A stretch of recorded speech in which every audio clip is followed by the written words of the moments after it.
महाराष्ट्र की राजनीति में शरद पवार कोई छोटा मोटा नाम नहीं है। आजकल शरद पवार को लेकर एक डायलॉग डेडिकेट किया जा रहा है। पवार सत्ता में आते हैं, समझ में नहीं। लेकिन ऐसा क्यों कहा जा रहा है, इसके पीछे बहुत बड़ी कहानी है। सबसे पहले अगर पॉइंटर्स में बताएं तो शरद पवार का इंटरव्यू, शरद पवार अडानी की मुलाकात, अजीत पवार की बगावत के चांसेस, वही एनसीपी में वर्चस्व की लड़ाई और इन सब का इम्पैक्ट एमवीए गठबंधन पर कैसे पड़ेगा। क्या महाराष्ट्र की सियासत में कुछ नया देखने को मिलेगा? ये सब सवालों के घेरे में है और बीच में आते हैं शरद पवार, क्योंकि शरद पवार को लेकर जहां कुछ लोग कह रहे हैं कि वो बीजेपी के साथ जा सकते हैं, वो अजीत पवार को मुख्यमंत्री बना सकते हैं, अजीत पवार बीजेपी के साथ हाथ मिला सकते हैं, या फिर कुछ लोग ये भी कह रहे हैं कि वो एमवीए सरकार में ही बने रहेंगे। हालांकि बीते दिनों जो हुआ और जो खबरें सामने आ रही है उसको देखते हुए तो ऐसा नहीं लगता।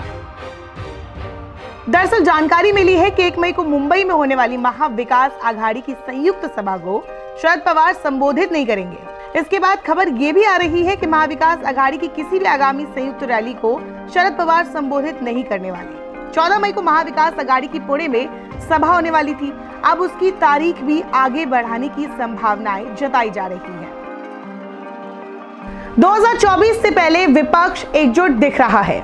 बताया ये जा रहा है कि बीजेपी को हराना है तो विपक्ष को एक साथ लड़ना होगा। इसमें महाराष्ट्र में एमवीए गठबंधन की एक महत्वपूर्ण भूमिका है, क्योंकि इसमें कांग्रेस, एनसीपी और उद्धव की शिवसेना, जिसका अब नाम बदल गया है, ये सब मौजूद है। हालांकि शरद पवार क्या करेंगे ये तो वही जानते हैं, क्योंकि राजनीति में वो कभी सत्ता नहीं छोड़ सकते, ऐसा माना जाता है। वो अक्सर उसी गो विद द फ्लो के साथ चलते हैं और बहती हवा के रुख के साथ वो भी चलते हैं। वो देखते हैं कि क्या होने वाला है, तो उनकी नजर अभी अगर जानकारों की माने तो उनकी नजर सबसे पहले कर्नाटक चुनाव पर होगी, उसके बाद बीएमसी चुनाव आने वाला है और उसके बाद 2024 का चुनाव आने वाला है। शरद पवार उस राजनीति में यकीन करते हैं जिसमें मौका देखकर चौका मारते हैं। अभी ये शरद पवार के ऊपर है कि वो बीजेपी के साथ जाएंगे या एनवीए में बने रहेंगे। करीब 1 हफ्ते पहले शरद पवार से मिलने उद्धव ठाकरे और संजय राउत उनके निवास पर पहुंचे थे। तब खबरें तेजी से सामने आ रही थी कि अजीत पवार बीजेपी के संपर्क में है और अगर एकनाथ शिंदे समेत शिवसेना के 16 विधायकों को सुप्रीम कोर्ट ने अयोग्य ठहरा दिया तो वो बीजेपी के साथ सरकार बना सकते हैं। इसके बदले बीजेपी शरद पवार की पार्टी को सीएम पद का ऑफर दे सकती है।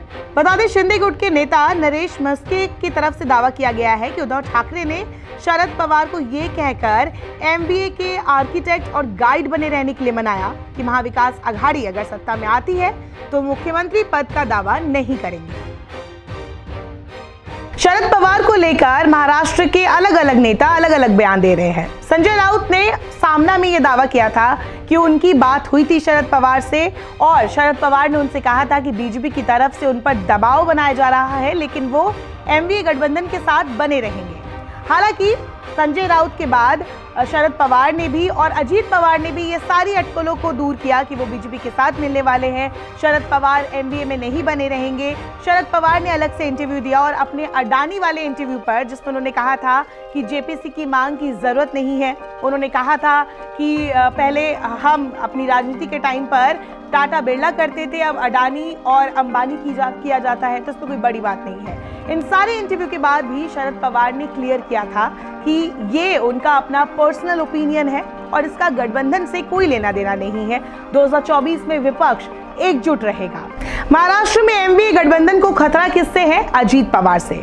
लेकिन अगर देखा जाए तो 2019 में जब अजीत पवार ने बीजेपी के साथ मिलकर 80 घंटे की सरकार बनाई थी, तब भी ये कहा जा रहा था कि अजीत पवार ने बगावत की, अजीत पवार ही है जो एनसीपी को तोड़ना चाहते हैं, वो अपनी राजनीतिक मंशा पूरी करना चाहते हैं। लेकिन इसके बाद भी एक इंटरव्यू में देवेंद्र फडणवीस ने ये जवाब दिया था और ये कहा था कि इसके पीछे भी शरद पवार से ही वो बातचीत करके ये फैसला ले रहे थे। तो इसके बाद ये सारी अटकलें लगने लगी कि एक तरफ जहां अजीत पवार बीजेपी से उस टाइम संपर्क बना रहे थे, तो उसी टाइम शरद पवार अपने गठबंधन को लेकर वो मौके तलाश रहे थे। जब उन्हें देखा कि यहाँ पर बीजेपी के बिना भी सरकार बनाई जा सकती है, सत्ता में रह सकते हैं, तो उन्होंने साफ तौर पर बीजेपी को बैकफुट पर ला दिया। अब उद्धव ठाकरे ने यह वादा तो कर दिया है कि वो मुख्यमंत्री पद का दावा नहीं करेंगे, तो मुख्यमंत्री कौन बनेगा? अगर एनसीपी से बनेगा तो क्या अजीत पवार बनेंगे या फिर शरद पवार की बेटी सुप्रिया सुले? महाराष्ट्र में 4 बार मुख्यमंत्री रहे, कैबिनेट में मंत्री रहे, जिन्हें पद्म विभूषण मिला। शरद पवार की बात कर रहे हैं हम, तो शरद पवार अभी महाराष्ट्र की राजनीति में सबसे ज्यादा केंद्र बिंदु पर है। उनके ऊपर पूरी महाराष्ट्र की सियासत टिकी हुई है।